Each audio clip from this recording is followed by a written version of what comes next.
Welcome to math and science nexus. आज हम लोग करने जा रहे हैं chemical reaction and equations chapter 1 class 10th NCERT science का इन टेक्स्ट क्वेश्चंस। इससे पहले ये दूसरा वीडियो है। इससे पहले इंट्रोडक्शन है, पूरे डिटेल में इंट्रोडक्शन में हम लोग पूरे कॉन्सेप्ट को समझा है। अब हम लोग इन टेक्स्ट क्वेश्चन को करना शुरू करते हैं। तो पहले इन टेक्स्ट क्वेश्चन जो पेज नंबर 6 पे है एनसीईआरटी के, उसको कर रहे हैं। इसका पहला क्वेश्चन क्या है? Why should A magnesium ribbon can be clean before burning in air? Air में जलाने से पहले मैग्नीशियम रिबन को क्लीन क्यों किया जाता है? क्यों किया जाता है? मैग्नीशियम रिबन के ऊपर क्या होता है? मैग्नीशियम कार्बोनेट का लेयर होता है, जो लेयर बेसिक होता है, नेचर में बेसिक नेचर का होता है, जिसके वजह से क्या होता है, अगर वो लेयर को हम लोग क्लीन नहीं करेंगे तो मैग्नीशियम को वो बर्निंग से रोकता है, प्रिवेंट करता है। ठीक है, तो इसी वजह से उस लेयर को हटाने के लिए उसको सैंड पेपर से मैग्नीशियम रिबन को रब किया जाता है, ताकि वो जो बेसिक जो मैग्नीशियम कार्बोनेट का जो लेयर है वो क्लीन हो जाए। ठीक है, तो उसीलिए इसको रब किया जाता है। तो चलिए इसको लिख लेते हैं कि कैसे लिखना है। तो क्या करते हैं, कैसे लिखेंगे? Magnesium ribbon has a protective basic layer of magnesium carbonate which prevent burning of magnesium, therefore magnesium ribbon is rubbed with piece of sand paper से उसको रब करते हैं, ताकि ये जो रिमूव हो जाए, जो basic layer of magnesium carbonate का रिमूव हो जाए, ताकि मैग्नीशियम हमारा रिबन जो है जल जाए आराम से। ठीक है ना, वो जलने लगे। ठीक है, तो चलिए ये क्वेश्चन हो गया। इसका नेक्स्ट क्वेश्चन करते हैं। क्वेश्चन नंबर 2 क्या कर रहा है? Right the balance equation for the following reaction. इसमें दो क्वेश्चन है। पहले में क्या है? हाइड्रोजन प्लस क्लोरीन क्या मिलकर बनता है? Hydrogen chloride. और दूसरा क्या है? Barium chloride plus aluminium sulphate क्या बनता है? बेरियम सल्फेट और एल्युमिनियम क्लोराइड। तो ये हमको वर्ड इक्वेशन दिया हुआ है, हमको इसको बैलेंस इक्वेशन करना है। ठीक है, तो हमारा बैलेंस इक्वेशन बनाना है इसका। तो ये बैलेंस इक्वेशन क्या होगा? हमारा हाइड्रोजन, पहला हाइड्रोजन को कैसे लिखेंगे? H2 और क्लोरीन को Cl2 क्या बन जाएगा? ये HCl। अब ये देखिए, दोनों तरफ बैलेंस करना पड़ेगा हमको। तो यहाँ पे क्या है? हाइड्रोजन भी 2 है, क्लोरीन भी 2 है। यहाँ पे हाइड्रोजन 1 है, क्लोरीन 2 है, तो यहाँ पे 2 लगा देंगे। तो ये हमारा बैलेंस इक्वेशन हो गया। ठीक है, अब इसके साथ अगर स्टेट लिखना है तो स्टेट लिख देंगे। ये क्या गैसियस फॉर्म में होगा? ये गैसियस फॉर्म में होगा, गैसियस फॉर्म में होगा। तो ये हमारा बैलेंस हो गया। और ये स्टेट भी लिख दिया। क्या है? ये गैस है, ये गैस है और ये गैस है। दूसरा इक्वेशन क्या है हमारा? दूसरा है बेरियम क्लोराइड। बेरियम क्लोराइड कैसे होगा? Ba, बेरियम का chloride, barium chloride plus aluminium sulphate. तो एल्युमिनियम सल्फेट को कैसे लिखते हैं? Al2SO4 और ये क्या हो जाएगा हमारा बेरियम सल्फेट। बेरियम सल्फेट पहले हम स्केलेटन इक्वेशन या अनबैलेंस इक्वेशन लिख रहे हैं, उसके बाद उसको बैलेंस करेंगे। एल्युमिनियम क्लोराइड, तो एल्युमिनियम क्लोराइड क्या हो जाता है? AlCl3। ठीक है, अब इसको हमको बैलेंस करना पड़ेगा। ठीक है, तो बैलेंस करने के लिए बैलेंस इक्वेशन क्या होगा इसको हिट एंड ट्रायल मेथड से बैलेंस करना पड़ेगा। ठीक है, तो बैलेंस करने के लिए क्या करेंगे? पहले हम लोग एलिमेंट को लिखेंगे। पहले एलिमेंट, उसके बाद रिएक्टेंट साइड में जो एलिमेंट है वो, उसके बाद प्रोडक्ट साइड में एलिमेंट। तो एलिमेंट कौन कौन सा है? एलिमेंट है बेरियम। ठीक है, बेरियम। उसके बाद बेरियम कितना है? बेरियम प्रोडक्ट में, रिएक्टेंट में भी 1 है और यहां भी 1 है। ठीक है, उसके बाद क्लोरीन। क्लोरीन कितना है? क्लोरीन 2 है रिएक्टेंट साइड में, प्रोडक्ट साइड में कितना है? 3। उसके बाद फिर क्या है हमारा? एल्युमिनियम। एल्युमिनियम कितना है? एल्युमिनियम हमारा रिएक्टेंट में 2 और यहां 1। उसके अच्छा, इसको ऐसे कर लेते हैं। ठीक है, अब उसके बाद क्या है हमारा? सल्फर। तो सल्फर क्या है? ब्रैकेट के अंदर है, यानी कि 3। तो सल्फर कितना है? 3। नहीं सॉरी, इधर कितना है? इधर 3। हाँ, इधर 3 और यहां सल्फर कितना है? 1। उसके बाद हमारा क्या है? ऑक्सीजन। ऑक्सीजन यहां कितना है? तो यहां पे कितना है? 12। ये 4 है और ये 3, तो 4 ब्रैकेट के अंदर है, तो 4 से मल्टीप्लाई होगा 3, तो 12। और यहां पे कितना है? यहां पे अपना हमारा ऑक्सीजन कितना है? 4। तो सबसे पहला मेथड क्या है कि सबसे पहले हम किसको बैलेंस करें? जो सबसे ज्यादा है, चाहे रिएक्टेंट साइड में हो या प्रोडक्ट साइड में। तो इसको हम क्या करेंगे, 3 से मल्टीप्लाई कर लें, ये 12 हो जाएगा। ठीक है, तो 3 से मल्टीप्लाई किया किसको, ऑक्सीजन को, तो ऑक्सीजन को 3 से यहां पे लगाएंगे 3, तो ये हमारा बेरियम अब बैलेंस हो गया। लेकिन इसकी वजह से बेरियम का बैलेंस बिगड़ गया। यहां बेरियम अब क्या था, बेरियम भी यहां पे अब मल्टीप्लाई हो गया, इस साइड में मल्टीप्लाई किया तो यहां पे बेरियम भी मल्टीप्लाई हो गया और सल्फर भी मल्टीप्लाई हो गया। सल्फर कहां है, यहां। अब ये सल्फर तो बैलेंस हो गया लेकिन बेरियम का बैलेंस बिगड़ गया, तो बेरियम को भी हम लोग 3 से मल्टीप्लाई कर दिया, तो बेरियम भी अब यहां बेरियम के लिए 3 से मल्टीप्लाई किया, तो बेरियम को मल्टीप्लाई किया तो क्लोरीन भी 3 से मल्टीप्लाई होगा, ये 6 हो गया। अब देखिए बेरियम तो बैलेंस है, एल्युमिनियम बैलेंस नहीं है, तो एल्युमिनियम और ये क्लोरीन भी अब बैलेंस नहीं रहेगा। क्लोरीन अब कितना हो गया, यहाँ पे 6 हो गया, ये तो 3 हो गया, ये भी 3 हो गया। अभी हमको क्लोरीन को भी बैलेंस करना है और इसको एल्युमिनियम को भी, तो यहाँ पे 2 लगा दीजिए, तो ये भी हो जाएगा हमारा 2 से मल्टीप्लाई हो गया, ये भी 2 से। अभी देखिए सब बैलेंस हो गया, अब ये देखिए 2, अभी देखिए सभी बैलेंस हो गया।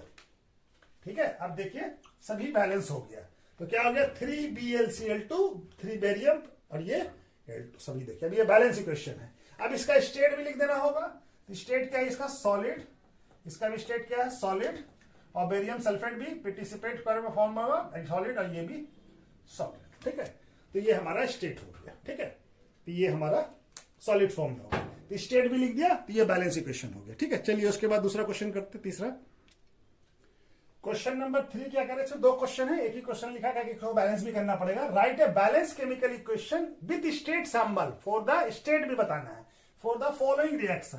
पहला रिएक्शन क्या है, solution of A barium chloride and sodium sulphate in water, यानी कि दोनों क्या है, एक्वस सॉल्यूशन है।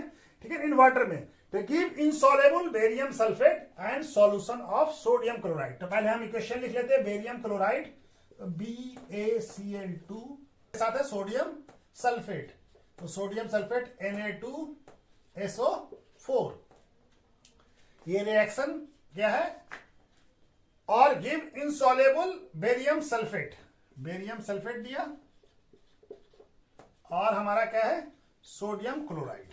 ठीक है, ये हमारा स्केलेटन इक्वेशन हो गया। अब इसको हम लोग बैलेंस करना पड़ेगा, इस इक्वेशन को बैलेंस करना पड़ेगा। स्टेट भी लिख देते हैं, ये क्या है, एक्वस है, यानी सॉल्यूशन में है, और ये भी एक्वस है, और ये पार्टिसिपेट बन जाएगा, तो ये क्या हो जाएगा, ये हमारा सॉलिड फॉर्म में आ जाएगा, पार्टिसिपेट बन के नीचे बैठ जाएगा, और ये सॉल्यूशन में ही मिक्स रहेगा, ये एक्वस ही रहेगा। ठीक है, एक्वस यानी पानी के अंदर घुला हुआ है। ठीक है, अब हमको इसको बैलेंस करना पड़ेगा, तो बैलेंस करने के लिए हम लोग क्या करते हैं, बैलेंस करने के लिए सारे एलिमेंट को यहां पे बैलेंस करते हैं, लिखते हैं, चार्ट बनाते हैं। पहले एलिमेंट लिखते हैं, और क्या, रिएक्टेंट, और उसके बाद प्रोडक्ट। ठीक है, तो हमारा अब हम लोग पहला एलिमेंट कौन है, बेरियम। ठीक है, तो बेरियम कितना है, रिएक्टेंट साइड में 1 और प्रोडक्ट साइड में भी 1, तो यहां पे दोनों 1 1 है। ठीक है, उसके बाद ये क्या है, क्लोरीन, जैसे जैसे आ रहा है उसे लिखे। क्लोरीन यहां कितना है 2, और यहां कितना है 1। ठीक है, उसके बाद क्या आ रहा है हमारा, उसके बाद आ रहा सोडियम। सोडियम कितना है, रिएक्टेंट साइड में 2 और प्रोडक्ट साइड में 1। उसके बाद सल्फर, सल्फर कितना है हमारा 1, और यहां भी 1, दोनों साइड में 1 है। उसके बाद फिर क्या आएगा, सल्फर के बाद ऑक्सीजन, ऑक्सीजन कितना है यहां पे 4 है, और यहां पे भी 4 है। ठीक है, तो हमारा बैलेंस क्या क्या नहीं है, क्लोरीन बैलेंस नहीं है और सोडियम बैलेंस नहीं है। तो क्लोरीन कितना है यहां पे 2, और यहां पे कितना 1, और सोडियम भी कितना है 2 और 1, यानी इसको बैलेंस करने से हमारा काम चल जाएगा। यानी इस दोनों को 2 से मल्टीप्लाई कर दीजिए, तो ये एक ही जगह 2 से मल्टीप्लाई करने से हमारा, अब देखिए क्वेश्चन बैलेंस हो गया। अब ये सारी जगह बेरियम 1, ठीक है, क्लोरीन भी 2, सोडियम भी 2, सल्फर 1 और ऑक्सीजन, तो ये बैलेंस इक्वेशन हो गया, और साथ में इसका स्टेट भी लिख दिया। ठीक है, तो चलिए ये वाला क्वेश्चन हो गया। इसका दूसरा क्वेश्चन है इसी का, तीसरे क्वेश्चन का इसी का और है, उसको भी कर लेते हैं। ठीक है, क्वेश्चन नंबर 3 का ही दूसरा पार्ट क्या कह रहा है, सोडियम हाइड्रोक्साइड सॉल्यूशन है, यानी कि वाटर में एक्वस है, react with hydrochloric acid solution, ये भी वाटर में है, to produce sodium chloride solution and water, ठीक है ना। तो हमारा क्या है, सोडियम हाइड्रोक्साइड, सोडियम हाइड्रोक्साइड क्या था, NaOH, ठीक है, ये सॉल्यूशन है यानी एक्वस है, ठीक है। और क्या है, रिएक्ट किसके साथ कर रहा है, हाइड्रोक्लोरिक एसिड के साथ, HCl के साथ, ये भी एक्वस है दिया हुआ हमारा, ठीक है। और तो प्रोड्यूस क्या करता है, सोडियम क्लोराइड, सोडियम क्लोराइड, ये भी कैसा होगा, एक्वस होगा, ठीक है। और साथ में क्या प्रोड्यूस कर रहा है, वाटर, वाटर कैसा होगा, लिक्विड में, ठीक है, ठीक है। तो अब ये हमको क्या करना है, इसको बैलेंस करना है। तो ये बैलेंस इक्वेशन है या नहीं है पहले हम चेक कर लेते हैं, ठीक है। तो बैलेंस इक्वेशन के लिए क्या करेंगे, पहले एलिमेंट लिखेंगे, उसके बाद रिएक्टेंट, उसके बाद प्रोडक्ट, ठीक है। और कौन कौन सा एलिमेंट है, पहले सोडियम है, ठीक है। ये ऑलरेडी बैलेंस इक्वेशन है, फिर भी हम ये कर लेते हैं। तो सोडियम कितना है, 1, रिएक्टेंट साइड में 1 है, यहां भी 1 है, ठीक है। उसके बाद ऑक्सीजन यहां कितना है, 1, यहां पे भी 1, ठीक है। उसके बाद क्या आया, हाइड्रोजन, तो हाइड्रोजन देखिए यहां पे 1, यहां पे 1, तो कितना हो गया, 1 + 1 2, और यहां पे कितना है, 2। उसके बाद और कौन सा एलिमेंट है, उसके बाद है हम हाइड्रोजन हो गया, ये इसके बाद क्लोरीन, क्लोरीन कितना है यहाँ पे, 1, यहां पे कितना है, यहां पे भी 1। तो ये देखिए सभी बैलेंस है, सभी बराबर है, तो ये ऑलरेडी बैलेंस है, सिर्फ स्टेट लिख दिया, एक्वस एक्वस एक्वस, और ये लिक्विड फॉर्म में वाटर, ठीक है। तो चलिए ये हो गया हमारा। अब इसके बाद पेज नंबर 10 का करते हैं, ठीक है। तो ये इंटेस्ट क्वेश्चन पेज नंबर 10 का है। इसका पहला क्वेश्चन क्या कह रहा है, ए solution of a substance x is use for void washing, void washing के लिए कोई सब्सटेंस एक्स यूज किया जाता है। पहला क्वेश्चन क्या है, name the substance x and the right it's formula. तो वो एक्स जो सब्सटेंस है वो क्या है और उसका फार्मूला लिखना है। तो एक्स क्या है, एक्स क्या है हमारा, name the substance x, x का नाम क्या है, कैल्शियम ऑक्साइड। इसका फार्मूला क्या होगा, फार्मूला है CaO, ठीक है, कैल्शियम ऑक्साइड, ठीक है, कैल्शियम ऑक्साइड, ठीक है। Right the reaction of a substance x named, जो हम लिखा कैल्शियम ऑक्साइड के बारे में, वाटर के साथ। तो कैल्शियम ऑक्साइड वाटर के साथ रिएक्ट करके क्या बनाता है, calcium hydroxide. Calcium oxide water के साथ रिएक्ट करके क्या बनाएगा, कैल्शियम हाइड्रोक्साइड, ठीक है। अब ये देखिए ये ऑलरेडी बैलेंस इक्वेशन है, देखिए कैल्शियम भी यहां पे 1 है, यहां पे भी 1 है, और ऑक्सीजन यहां पे 2 है, यहां पे भी 2 है, हाइड्रोजन यहां 2 है, यहां पे 2 है। ये रिएक्शन कैसे करता है, विग्रेसली, बहुत, इससे हीट, ये रिएक्शन कैसा होता है, ये रिएक्शन एक्सोथर्मिक रिएक्शन होता है, इससे हीट इवॉल्व होता है, ठीक है, एक्सोथर्मिक रिएक्शन है, ठीक है? इससे हीट इवॉल्व होता है। ये चूना, इसको क्या कहते हैं हम लोग लेमैन लैंग्वेज में चूना कहते हैं, आम भाषा में क्या कहते हैं, कैल्शियम ऑक्साइड चूना। चूने में पानी डालेंगे तो क्या होगा, काफी इससे हीट इवॉल्व होता है, एक्सोथर्मिक रिएक्शन होता है, सॉल्ट लैम्प, ठीक है, इसको कहते हैं सॉल्ट लैम्प, जो चूना पानी बन जाता है उसी से व्हाइट वॉशिंग होता है, ठीक है। तो ये वाला क्वेश्चन हो गया। इसका नेक्स्ट क्वेश्चन करते हैं हम लोग। क्वेश्चन नंबर 2 क्या कह रहा है, why is the amount of gas collected in one of the test tube in activity 1.7 double of the amount collected in other, name this gas, ठीक है ना। तो ये एक्टिविटी 1.7 में क्या क्या है, वाटर के साथ इलेक्ट्रोलाइसिस कर रहे हैं, वाटर का क्या कर रहे हैं, इलेक्ट्रोलाइसिस कर रहे हैं। एक्टिविटी 1.7 में क्या क्या, वाटर के साथ इलेक्ट्रिसिटी पास कराते हैं। तो वाटर का क्या हो जाता है, वाटर के साथ इलेक्ट्रिसिटी पास कराते हैं, तो हमारा क्या हो जाता है, इलेक्ट्रिक पास कराते हैं, तो क्या हो जाता है, ये वाटर जो है ब्रेक हो जाता है, क्या हो जाता है, डिकम्पोज हो जाता है, किसमें, हाइड्रोजन और ऑक्सीजन में, ठीक है ना, ऑक्सीजन और हाइड्रोजन में डिकम्पोज हो जाता है। अब ये देखिए क्वेश्चन बैलेंस नहीं है, इसको पहले बैलेंस करते हैं, उसके बाद हम समझाते हैं कि क्या हो रहा है। हमारे पास कौन सा गैस मिल रहा है, 2 गैस मिल रहा है, ऑक्सीजन और हाइड्रोजन, ठीक है, 2 गैस कौन सा मिल रहा है, हाइड्रोजन और ऑक्सीजन, ठीक है। तो ये बैलेंस इक्वेशन तो है नहीं, तो वाटर क्या है, लिक्विड है, ये गैस मिल रहा है, ये भी गैस के फॉर्म में हमारा ट्यूब में कलेक्ट होगा, और ये क्या है, लिक्विड, ठीक है। तो अब ये देखिए हाइड्रोजन यहाँ पे 2, यहाँ पे 2, ठीक है, हाइड्रोजन तो बैलेंस, ऑक्सीजन बैलेंस नहीं है, ऑक्सीजन यहाँ पे 1 है, यहाँ पे 2 है, यहाँ पे 2 लगा दिया। अब ये 2 लगाया तो हाइड्रोजन क्या हो गया, हाइड्रोजन अनबैलेंस हो गया, अब हाइड्रोजन 2 हो गया, यहाँ पे हाइड्रोजन 4 हो गया, तो हाइड्रोजन को भी बैलेंस करने के लिए 2 कर लिया। अब ये देखिए बैलेंस हो गया। तो दो वाटर के 2 मॉलिक्यूल्स को यूज कर रहे हैं, तो हमको क्या मिल रहा है, हाइड्रोजन का 2 मॉलिक्यूल्स मिल रहा है, और ऑक्सीजन का कितना मिल रहा है, 1 मॉलिक्यूल्स। ठीक है, ये एक मॉलिक्यूल्स का फॉर्मूला है। ठीक है, तो हमारा तो डबल क्या है, तो इसी वजह से 2 मॉलिक्यूल्स का तो 2 मिल रहा है, यहाँ पे 1 मिल रहा है, यानी इसका आधा मिल रहा है, ये डबल मिल रहा है। तो हाइड्रोजन जो है क्या मिल रहा है, name the test tube activity double amount of collected. तो कौन सा डबल मिल रहा है, डबल अमाउंट किसका मिल रहा है, double amount of hydrogen gas as compare to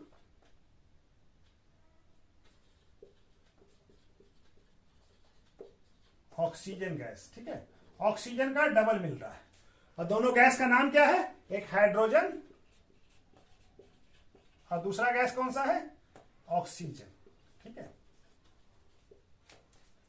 double amount of hydrogen gas as compare to oxygen, oxygen के मुकाबले में हाइड्रोजन जो है डबल गैस मिल रहा है। ठीक है, दोनों गैस कौन कौन सा है, एक हाइड्रोजन गैस है, दूसरा ऑक्सीजन गैस है। चलिए उसके बाद क्वेश्चन नंबर 1 क्या कह रहा है, why does the colour of copper sulphate solution change when iron nail is dip into it. ठीक है ना, कॉपर सल्फेट के सॉल्यूशन में जब हम आयरन के नेल को डालते हैं तो उसका कलर जो है चेंज हो जाता है, ब्लू से ग्रीन हो जाता है। कॉपर की वजह से कॉपर सल्फेट का सॉल्यूशन कैसा होता है, ब्लू कलर का, और आयरन डालते हैं तो क्या हो जाता है, वो ब्लू कलर का हो जाता है। क्यों हो जाता है, तो देखिए आयरन जो है कॉपर से मोर रिएक्टिव मेटल है। ठीक है ना, रिएक्टिविटी सीरीज में कॉपर नीचे आता है आयरन के मुकाबले, आयरन ज्यादा, आयरन मोर रिएक्टिव है देन कॉपर। ठीक है, तो इसके वजह से क्या होता है, हमारा आयरन जो है कॉपर को डिस्प्लेस कर देता है, और हमारा कॉपर सल्फेट के सॉल्यूशन को डिस्प्लेस करके फेरस सल्फेट का सॉल्यूशन बना लेता है। इसके वजह से हमारा क्या हो जाता है, कलर जो है ब्लू से ग्रीन हो जाता है। ठीक है ना, when nail dipped in copper sulfate solution, then iron displace copper and become solution of ferrous sulfate,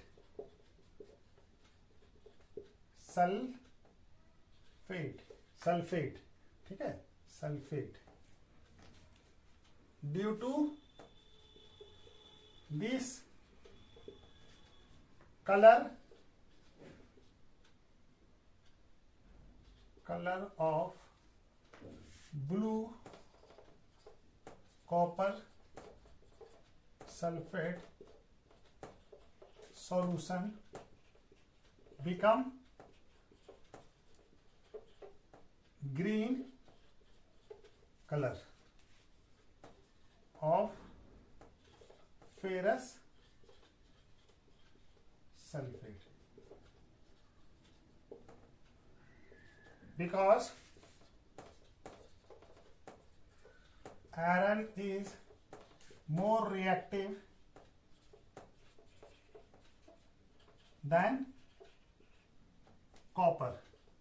ठीक है, आयरन कॉपर से ज्यादा रिएक्टिव है। इसका इक्वेशन क्या है, इसका रिएक्शन क्या होगा, आयरन है और ये कॉपर सल्फेट का सॉल्यूशन है, तो आयरन किस फॉर्म में होगा, सॉलिड पे, और कॉपर क्या होगा, एक्वस सॉल्यूशन होगा, और ये क्या बन जाएगा, फेरस सल्फेट का सॉल्यूशन, ये एक्वस हो जाएगा, और कॉपर हमारा अलग हो जाएगा। कॉपर किस फॉर्म में होगा, सॉलिड फॉर्म में।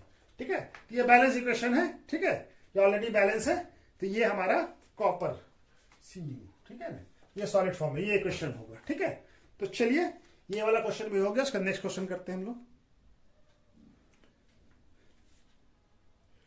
Example of A double displacement reaction other than one given in activity 1.10। 1.10 में जो दिया हुआ है, यानी कि बेरियम क्लोराइड जो है बेरियम सोडियम सल्फेट के साथ रिएक्ट करके बेरियम सल्फेट और सोडियम क्लोराइड बनता है, उसके अलावा बताना है। तो हमको कोई डबल डिस्प्लेसमेंट का रिएक्शन देना है, तो हम क्या लिखते हैं, पोटासियम आयोडाइड लेड नाइट्रेट के साथ रिएक्शन करके क्या बन जाएगा, लेड नाइट्रेट के साथ रिएक्शन करके बन जाएगा पोटासियम लेड आयोडाइड और पोटासियम नाइट्रेट। ठीक है, तो क्या होगा हमारा लेड आयोडाइड, ये potassium iodide, sorry potassium iodide lead nitrate के साथ रिएक्शन करेगा तो क्या बनेगा, लेड आयोडाइड बन जाएगा। ठीक है, आयोडाइड डिस्प्लेस होके यहां आ जाएगा और नाइट्रेट पोटासियम के साथ चला जाएगा। ठीक है, तो ये हमारा अभी बैलेंस इक्वेशन नहीं है, ये किस फॉर्म में होगा, ये हमारा ये हमारा solid PPT white PP sheet बने, ये पीपीटी सफेद बन जाएगा और ये क्या होगा, ये एक्वस होगा, ऐसा होगा एक्वस होगा। ठीक है, अब ये बैलेंस इक्वेशन नहीं है ये हमारा। ठीक है ना, ये क्या है, इसको क्या बोलेंगे, पोटासियम आयोडाइड लेड नाइट्रेट, यहां पे क्या पोटासियम लेड आयोडाइड और पोटासियम नाइट्रेट बन गया। ठीक है, तो ये हमारा केमिकल रिएक्शन इसका। अब इसको हमको पहले बैलेंस करना पड़ेगा, तो देखिए बैलेंस में पोटासियम तो बैलेंस में है, बैलेंस करने के लिए फिर से बना देते हैं हम लोग यहां पे। ठीक है, बैलेंस करने के लिए क्या है हमारा, एलिमेंट लिखेंगे पहले, उसका नाम भी लिख देंगे। ठीक है, एलिमेंट, रिएक्टेंट साइड और प्रोडक्ट। एलिमेंट क्या है, पोटासियम, तो पोटासियम रिएक्टेंट में भी 1 और प्रोडक्ट में भी 1। ठीक है, उसके बाद क्या, आयोडाइड, आयोडीन, आयोडीन कितना है, यहां पे 1 और यहां पे 2। ठीक है, उसके बाद लेड, लेड कितना है हमारा, लेड यहां पे 1 यहां पे भी 1। ठीक है, इसके बाद फिर क्या है, लेड के बाद नाइट्रोजन, ये क्या है हमारा 2 होगा ना, हाँ ये 2 होगा। नाइट्रोजन कितना है, यहां पे 2, यहां पे कितना है 1। और ऑक्सीजन यहां पे देखिए, ऑक्सीजन कितना है 3 × 2 6, ऑक्सीजन कितना हो गया 6, और यहां पे ऑक्सीजन कितना है 3। ठीक है, तो ये तो हमारा हो गया। ठीक है, अब इसको बैलेंस करना होगा, तो सबसे पहले जो सबसे ज्यादा एलिमेंट जो सबसे ज्यादा है तो कौन सा, ऑक्सीजन। ऑक्सीजन को बैलेंस करने के लिए यहां से 2 से मल्टीप्लाई कीजिए, तो 2 से मल्टीप्लाई करेंगे तो कहां चेंज किया हम, ऑक्सीजन को चेंज किया हम प्रोडक्ट साइड में, तो यहां पे 2 लगाया। तब इसके वजह से हमारा सोडियम, अब ये भी 2 से मल्टीप्लाई हो गया और नाइट्रोजन भी 2 से मल्टीप्लाई हो गया। जब इसको मल्टीप्लाई किया तो सारे मल्टीप्लाई हो गया। ठीक है, अब ये देखिए नाइट्रोजन तो बैलेंस हो गया, लेकिन आयोडाइड पोटासियम बैलेंस नहीं हुआ, तो पोटासियम को बैलेंस करना है, और ये आयोडीन अभी बैलेंस नहीं है, तो इसको 2 यहां लगा दे, तभी हमारा बैलेंस हो गया। ठीक है, अब देखिए पोटासियम भी 2, पोटासियम 2, आयोडाइड 2, आयोडाइड भी 2, आयोडीन भी 2, लेड भी 2, लेड 1 है, लेड 1 ही है, और नाइट्रोजन 2, नाइट्रोजन यहां भी 2, ऑक्सीजन 2 3 जा 6, यहां भी 3 2 जा 6। ठीक है, तो ये क्या है, ये क्या है, पोटासियम आयोडाइड। ठीक है, और ये क्या है, लेड नाइट्रेट,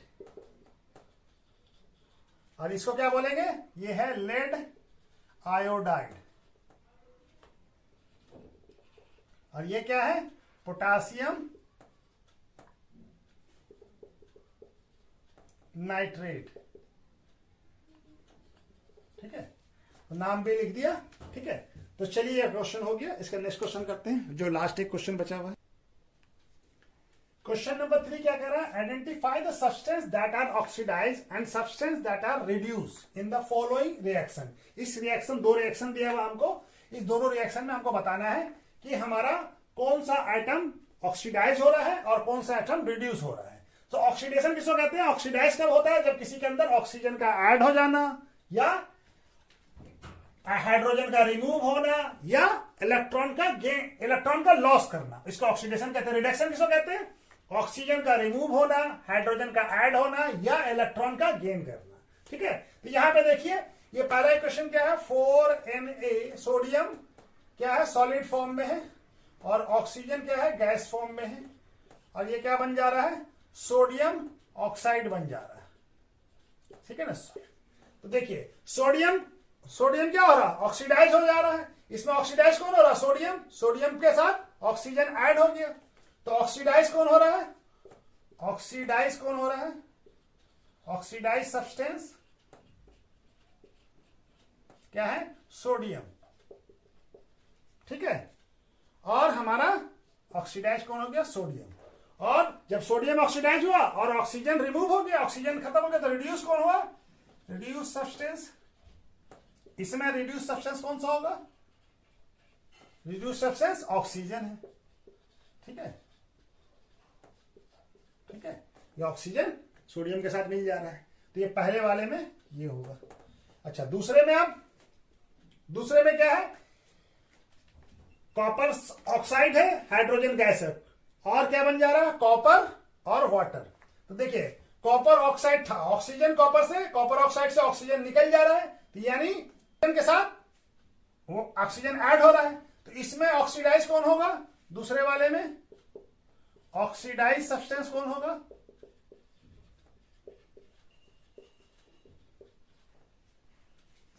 हाइड्रोजन के साथ ऑक्सीजन ऐड हो जा रहा है, तो क्या हो जा रहा है, हाइड्रोजन। कौन होगा, हाइड्रोजन। कौन होगा, हाइड्रोजन हमारा ऑक्सीडाइज हो गया, ऑक्सीडाइज होके क्या बन गया, वाटर बन गया। अब कॉपर ऑक्साइड रिड्यूस हो गया, ऑक्सीजन से रिमूव हो गया, और क्या बन गया, कॉपर। तो रिड्यूस सब्सटेंस क्या होगा,